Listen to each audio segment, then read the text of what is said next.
Howdy y'all, it's TJ Marquis, and this is the Pulp Review. I cover trad and indie books that are good for your mental health, and I only review stuff I like. No score, just recommendations and a spoiler-free rundown of the good stuff. You ready? Let's rock!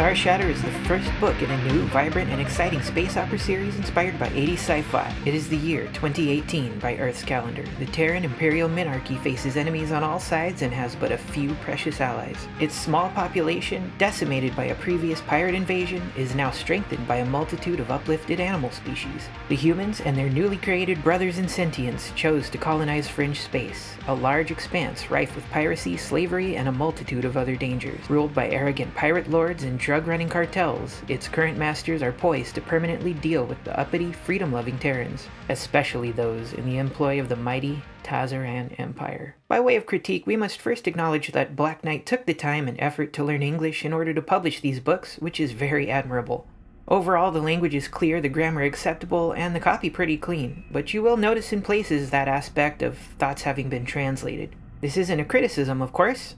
It's a great thing, but merely a note that the texture of the prose reflects this, and that's something to be aware of as a prospective reader. Our story follows disparate citizens of the galaxy as they escape their current situations, destined to converge as the crew of the titular spaceship Starshatter. The ship isn't a place they're trying to get, but it's clearly where they belong. I say the story, but this book's structure is kinda more like that of a short story collection. Each character receives a chapter-length episode of their own that adds to the world building, fleshes out the focus character, and points to the potential for adventures in the future.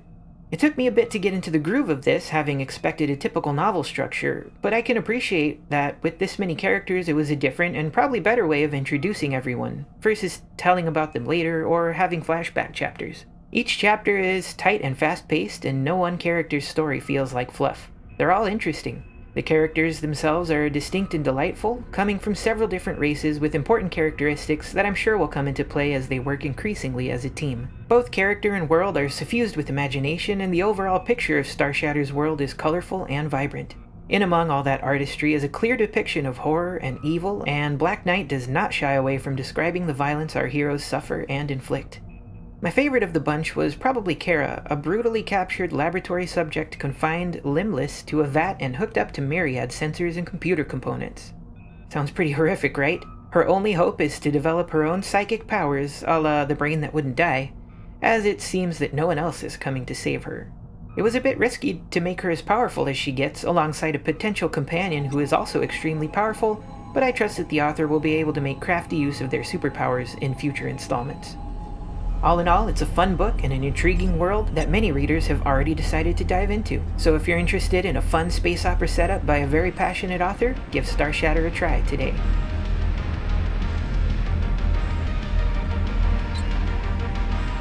Hey, I've got a new book!